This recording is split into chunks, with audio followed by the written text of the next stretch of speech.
திருமாவர்களுக்கு என்னதான் ஆச்சு? ஐயா ஸ்டாலின் அவர்களோட பேச்சை கேட்டு அவர் திமுகவோட அடிமையா இருக்காரா அப்படின்னு சொல்லிட்டு இப்ப விசிகாவோட ஆதரவாளர்களே ரொம்பவே காண்ட்ல இருக்காங்க. 5 வருஷமா நீங்க எங்க போனீங்க? இப்ப எந்த தைரியத்துல ஓட்டு கேட்க வர்றீங்க அப்படின்னு சொல்லிட்டு மக்கள் எல்லாருமே திமுகவோட வேட்பாளர்களை அடிச்சு துரத்திருக்காங்க. சீமான் அவர்களுக்கும் காரைக்குடிக்கும் என்ன சம்பந்தம் இருக்கு அப்படின்னு சொல்லி சீமான் அவர்களை விமர்சனம் பண்ண கார்த்திக் சிதம்பரம் அவர்கள் தாவேகா இன்னைக்கு சென்னையில நடத்த வேண்டிய பிரச்சாரத்தை ரத்து பண்ணிருக்காங்க. அதுக்கான காரணம் என்ன? தாவேகாவோட வேட்பாளருக்கு இவ்வளவு அறிவு இருக்கா அப்படிங்கிற அளவுக்கு எல்லாரும் ஆச்சரியப்படுற மாதிரி ஒரு விஷயம் பண்ணிருக்காங்க. ஆக்சுவலி என்ன நடந்துச்சு? ஹாய், நான் உங்க தேவா. சோ வாங்க இத பத்தி டீடைலா தெரிஞ்சுக்கலாம். சோசியல் மீடியால இப்ப எல்லாராலுமே பரபரப்பா பேசப்பட்டு இருக்க ஒரு விஷயம், எதுக்காக திருமாவளவன் அவர்கள் இவ்ளோ அட்ஜஸ்ட் பண்ணி திமுகவோட கூட்டணியில இருக்கணும் அப்படிங்கிற ஒரு கேள்விதான். ஏன்னா ஏற்கனவே பிரேமலதா அவர்களோட கட்சியான தேமுதிகவுக்கு 10 சீட்டு, இப்ப வந்தவங்களுக்கு 10 சீட்டு கொடுத்துட்டு ரொம்ப வருஷமா திமுகவோட கூட்டணியில இருக்க விசிகாவுக்கு 8 சீட்டு தான் கொடுத்தாங்க அப்படின்னு சொல்லிட்டு அரசல் புரசலா எல்லாருமே விமர்சனம் பண்ணிக்கிட்டு இருந்தாங்க. இப்போ என்ன ஆச்சுன்னா, திருமாவளவன் அவர்கள் அவரோட கோட்டையான காட்டுமன்னார் கோவில் தொகுதியில தான் நிக்க போறாங்க அப்படின்னு சொல்லியிருந்தாங்க. இப்போ அதையுமே அவர் மாத்திட்டாரு. காட்டுமன்னார் கோவில் தொகுதி அப்படிங்கிறது திருமாவளவர்கள் முதல்ல போட்டி போட்டு சட்டமன்றத்துக்குள்ள போன ஒரு மிகப்பெரிய தொகுதி. அங்க அவருக்குன்னு ஒரு பயங்கரமான ஒரு சப்போர்ட் இருக்கு. இப்போ காங்கிரஸோட ஜோதிமணி அப்படிங்கிற ஒருத்தரை நிப்பாட்டி இருக்காங்க. இதுக்கு திருமாவளவன் அவர்கள் சைட்ல இருந்து என்ன சொல்றாங்க அப்படின்னா, அவரோட அப்பா மேல நான் வச்சிருக்க அந்த மரியாதைனால அவருக்கு இப்படி ஒரு வாய்ப்பு கொடுத்திருக்கேன் அப்படின்னு சொல்றாங்க. இன்னொரு விஷயம், அரசியல்ல என்ன நடக்குது அப்படிங்கிறது வெளியில இருந்து பாக்குற உங்களுக்கு தெரியாது, கூட்டணியில இருக்க எங்களுக்கு தான் தெரியும். கூட்டணியில இருக்க கட்சி ஜெயிக்கணும் அப்படின்னா கண்டிப்பா நான் இப்படி ஒரு முடிவை எடுத்துதான் ஆகணும் அப்படின்னு சொல்லி திருமாவளவன் அவர்கள் சொல்றாங்க. இவ்வளவு பேசுற திருமாவளவன் அவர்கள் அப்புறம் ஏன் புதுச்சேரியில கூட்டணி இல்லாம நான் நிக்க போற 3 தொகுதியிலுமே தனியா தான் போட்டி போட போறேன் அப்படின்னு சொல்லணும். இப்ப என்ன சொல்லிருக்காரு, நீங்க புதுச்சேரியில விசிகாவுக்கு ஓட்டு போடாதீங்க அப்படின்னு சொல்றாரு. எதுக்காக அவர் இப்படி மாத்தி மாத்தி பேசுறாரு? ஐயா ஸ்டாலின் அவர்கள் சொல்ற பேச்சை கேட்டுட்டு எதுக்கு இந்த மாதிரிலாம் நடக்கணும்? பேசாம திமுகவோட கூட்டணியை விட்டுட்டு வெளியிலே வந்துடலாமே அப்படின்னு சொல்லிட்டு நார்மலா இருக்க மக்கள் மட்டும் கிடையாது, விசிகாவோட ஆதரவாளர்களே இப்ப அவருக்கு எதிராக கேள்வி கேட்க ஆரம்பிச்சுட்டாங்க. அந்த அளவுக்கு தான் திருமாவளவன் அவர்கள் பண்ணிட்டு இருக்க விஷயங்கள் இருக்கு. இது ஒரு பக்கம் இருக்க, 234 தொகுதியிலையும் வேட்பாளர்களை எல்லா கட்சியிலுமே அறிவிச்சுட்டாங்க. திமுக சைட்ல இருந்து அவங்களோட வேட்பாளர்கள் மக்கள்கிட்ட ஓட்டு கேட்க போயிருக்காங்க. ஃபர்ஸ்ட் திமுகவோட இளங்கோ அவர் அரவக்குறிச்சி தொகுதியை சேர்ந்தவர், அவர் ஓட்டு கேட்க போயிருக்காங்க. அங்க மக்கள் எல்லாரும் என்ன பண்ணிட்டாங்க, 5 வருஷமா நீங்க எங்க போனீங்க? நாங்க உங்களை பார்த்தது கூட இல்ல, மக்களுக்காக நீங்க என்ன பண்ணீங்க? இப்ப எந்த தைரியத்துல ஓட்டு போட வந்திருக்கீங்க அப்படின்னு சொல்லிட்டு தரமாரியா கேள்வி கேட்க ஆரம்பிச்சுட்டாங்க. இவர் யாரு அப்படின்னா, 2021ல நடந்த சட்டமன்ற தேர்தல்ல 93,649 ஓட்டு வாங்குறாரு. இவருக்கு ஆப்போனண்டா நின்னது யார் தெரியுங்களா? பாஜக கட்சியை சேர்ந்த அண்ணாமலை அவர்கள் தான். அவர் ஐபிஎஸ் பதவியை ராஜினாமா பண்ணிட்டு முதல்ல அவர் ஒரு சட்டமன்ற தொகுதியில போட்டி போட்டது இந்த அரவக்குறிச்சி தொகுதியில தான். அங்க அவர் வாங்கின ஓட்டு அப்படிங்கிறது 68,500. அதாவது அந்த இளங்கோ அவருக்கும் இவங்களுக்கும் உள்ள டிஃபரண்ட் எவ்வளவுன்னு பாத்தீங்கன்னா 25,000 ஓட்டு வித்தியாசத்துல இந்த இளங்கோ அப்படிங்கிறவங்க ஜெயிச்சிருக்காங்க. அப்படிப்பட்ட ஒருத்தரை இப்ப மக்கள் கேள்வி கேட்க ஆரம்பிச்சிருக்காங்க. இது மாற்றத்துக்கான ஒரு வழியா தான் இருக்கு. இன்னொரு பக்கம் சாக்கோட்டை அன்பழகன் அவர்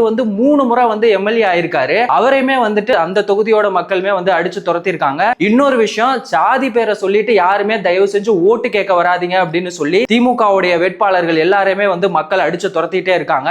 இதுக்கெல்லாம் ஒரு ஆரம்பமா இருந்தது இப்போ தூத்துக்குடியில நடந்த பாலியல் வன்கொடுமை சம்பவம் எல்லாருக்குமே தெரியும்ல. அங்க கனிமொழி அவர்களை மக்கள் விரட்டி அடிச்சாங்க. அதை தொடர்ந்து தான் இந்த மாதிரியான சம்பவங்கள் திமுகவோட வேட்பாளர்கள் எல்லாருக்குமே நடந்துகிட்டு இருக்கதா சமூக ஊடகங்கள்ல எல்லாருமே பேசிட்டு இருக்காங்க. இன்னொரு பக்கம் சீமான் அவர்கள் பிரச்சாரம் பண்றது அப்படிங்கிறது அவர் 2 மணி நேரம்னாலும் கண்டினியூவா பேசுவாரு. ஆனா இப்போ மழையிலையுமே கூட பிரச்சாரம் பண்ணிட்டு இருந்திருக்காரு. அவருக்கு கொடை வேணுமா அப்படின்னு சொல்லி கீழே இருக்கவங்க எல்லாம் கேட்டதுக்கு, முதல்ல உங்களுக்கு கொடை வாங்கிக்கிட்டு அதுக்கப்புறமா எனக்கு கொடை கொடுங்க அப்படின்னு சொல்லி எல்லாம் சொல்லிட்டு இருந்தாங்க. அந்த ஒரு விஷயமுமே இப்ப எல்லாராலுமே பேசப்பட்டு இருக்கு. அது மட்டும் இல்லாம 2 நாளா இன்ஸ்டால ஒரு ரீல் நாம் தமிழர் கட்சியை சேர்ந்த ஒரு ரீல் ரொம்பவே வைரலா போயிட்டு இருக்கு. நீங்க டிஎம்கேவா இல்ல டிவிகேவா அப்படின்னு கேக்குறாங்க.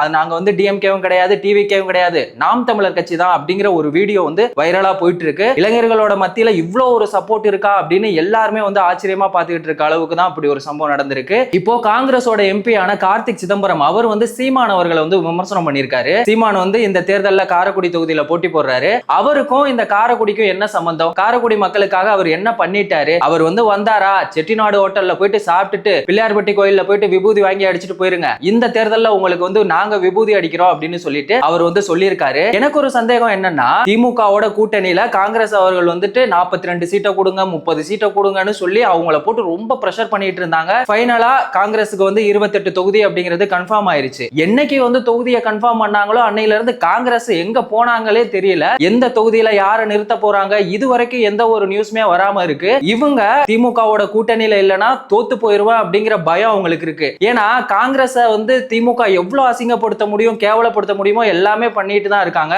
ஆனாலும் நாங்க வந்து துப்புனா தொடச்சுக்குவோம் அப்படிங்கிற மாதிரி தான் காங்கிரஸ் வந்து திமுகவோட கூட்டணியில இருக்காங்க. ஆனா அவங்க வந்துட்டு நாம் தமிழர் கட்சியை விமர்சனம் பண்றது உண்மையிலேயே ரொம்பவே ஒரு வேடிக்கையான ஒரு விஷயமா தான் இருக்கு. சரி, நாம் தமிழர் கட்சியும் காங்கிரஸ் இப்படி இருக்காங்க அப்படின்னு சொல்லி தாவேகா பக்கம் வந்தா, இதுக்கு முன்னாடி தாவேகா தலைவர் விஜய் அவர்கள் வந்து அவரு நிக்க போற தொகுதியான பெரம்பூர்லயும் ஸ்டாலின் ஐயா அவர்களோட தொகுதியான கொளத்தூர்லயும் வந்து பிரச்சாரம் பண்ணியிருந்தாங்க. வில்லிவாக்கத்துல நிக்கிற ஆதவ் அர்ஜுனா அவர்களுக்கு சப்போர்ட்டாவும் டி நகர்ல நிக்கிற புசியானந்த் அவர்களுக்கு சப்போர்ட்டாவும் இன்னைக்கு வந்து பிரச்சாரம் பண்றதா இருந்துச்சு. ஆனா அதை வந்து ரத்து பண்ணிட்டாங்க. அதுக்கான காரணம் என்ன அப்படின்னு பாத்தீங்கன்னா, தேர்தல் ஆணையம் வந்து விதிமுறைகள் வந்து பல வச்சிருக்காங்க. அதுல அவங்க சொன்னது 1 மணி நேரம் தான் வந்து பெர்மிஷன் கொடுக்க முடியும் அப்படின்னு வந்து சொல்லியிருக்காங்க. ஆனா தாவேகா சைடுல இருந்து அதுக்கு வந்து ஒத்துக்கல. அவங்க பிளான் பண்ணது என்னன்னா, ஒரு வில்லிவாக்கத்துல வந்து 11ல இருந்து 1 மணி வரைக்கும் ஒரு 2 மணி நேரமும், டி நகர்ல 2 மணில இருந்து 6 மணி வரைக்கும் பிரச்சாரம் பண்றதா சொல்லி தான் வந்து லெட்டர் கொடுத்திருக்காங்க. ஆனா தேர்தல் ஆணையம் வந்து அதுக்கு ஒத்துக்கல. இதுக்கு சோசியல் மீடியால என்ன விமர்சனம் பண்றாங்க அப்படின்னா, உங்களுக்கு வந்து 1 மணி நேரமே அதிகம், ஏன்னா பேப்பர்ல என்ன இருக்கோ அதை பார்த்து படிச்சுட்டு போயிருவீங்க,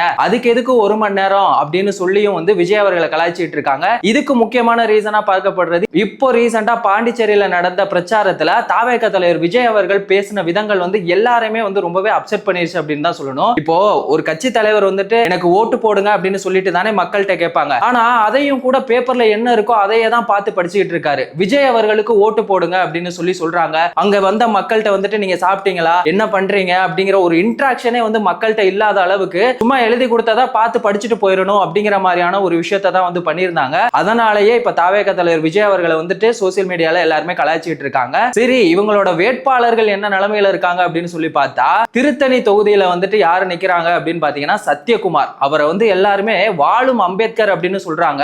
அவர் இதுக்கு முன்னாடி என்ன சொன்னார் தெரியுங்களா, தாவேகா தலைவர் விஜய் அவர்கள் வந்து அம்பேத்கரை கொள்கை தலைவரா அறிவிச்சதுக்கு அப்புறம் தான் எல்லாருக்குமே வந்துட்டு அம்பேத்கரை பத்தி தெரியுமா, அதுக்கு முன்னாடி யாருக்குமே வந்து அம்பேத்கரை பத்தி தெரியாதான். இதெல்லாம் எவ்வளவு ஒரு கேவலமான ஒரு விஷயம். இவர் என்ன பண்ணிருக்காருன்னா, இதுக்கு முன்னாடி வாக்கிங் போயிருக்காரா, ஆனா அங்க போன இடத்துல பிரச்சாரம் பண்ற இடத்துல 2 பேர் வந்து டீ குடிச்சுக்கிட்டு இருக்காங்க. அவங்கள்ட்ட போயிட்டு டீ சாப்பிடுறீங்களா அப்படின்னு சொல்லி எல்லாம் கேட்டுட்டு இருந்தாரு. அந்த வீடியோ சோசியல் மீடியால வைரலா போச்சு. இப்போ 234 தொகுதி அப்படிங்கிறது யாருக்கிட்ட கேட்டாலுமே தெரியும். 2034 தொகுதிகள்லயும் நாங்க தான் ஜெயிப்போம் அப்படின்னு சொல்லி சொல்றோம். சரி, இவர் தான் தப்பா சொல்றாரு, பின்னாடி இருக்கவங்களாவது ஏதாவது கேள்வி கேட்பாங்க அப்படின்னு சொல்லி பார்த்தா அவங்களும் கோரஸா இவங்களுக்காக வந்து சப்போர்ட் பண்ணிட்டு இருக்காங்க. ஆனா இதுல கேவலமான ஒரு விஷயம் என்ன அப்படின்னா, இவர் வந்து உண்மையிலே லா படிச்சுதான் வந்து வக்கீலானாரா அப்படிங்கிறது தெரியல. சும்மா இன்ஸ்டாகிராம்ல ரீல்ஸ் போட்ட ஒருத்தருக்கு வந்துட்டு நீங்க வந்து ஒரு வேட்பாளர் பதவியை கொடுத்திருக்கீங்க. இதெல்லாம் எந்த விதத்துல நியாயம்? இவருக்கு மட்டும் இல்ல, 234 தொகுதிகள்லயும் வந்துட்டு தாவேகா தலைவர் விஜய் அவர்கள் நிறுத்திருக்காங்கல்ல, அதுல யாராவது தகுதி உடையவர்களா இருக்காங்களா? 104 பேர் வந்து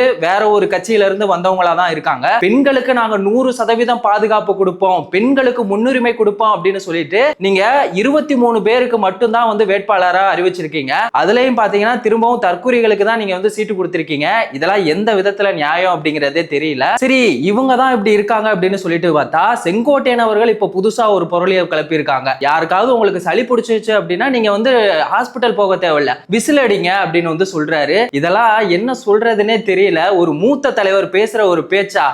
அதிமுகவுல இருந்துட்டு எம்ஜிஆர் அவர்களுக்கு ரொம்பவே நெருக்கமா இருந்துட்டு இன்னைக்கு தாவேகா கட்சியில வந்துட்டு அந்த தற்கூரிகள் கூட சேர்ந்ததுனால உங்களுக்கும் இப்படியெல்லாம் ஒரு எண்ணம் வந்துருச்சா அப்படிங்கறதே தெரியல. செங்கோட்டையன் அவர்கள் பேசுறது வந்து உண்மையிலேயே ரொம்ப வேடிக்கையான ஒரு விஷயமா தான் இருக்கு. திருமாவளவன் அவர்கள் வந்து எதுக்காக திமுகவோட கட்சியை விட்டு வரமாட்டாரு? சீமான் அவர்களை கார்த்திக் சிதம்பரம் அவர்கள் விமர்சனம் பண்ணதை பத்தி உங்க கருத்து என்ன? தாவேகா கட்சியை பத்தின உங்களோட கருத்து என்ன அப்படிங்கறத மறக்காம கமெண்ட் செக்ஷன்ல சொல்லுங்க. வேறொரு வீடியோல வேறொரு கண்டென்ட்ல திரும்பவும் சந்திக்கலாம்.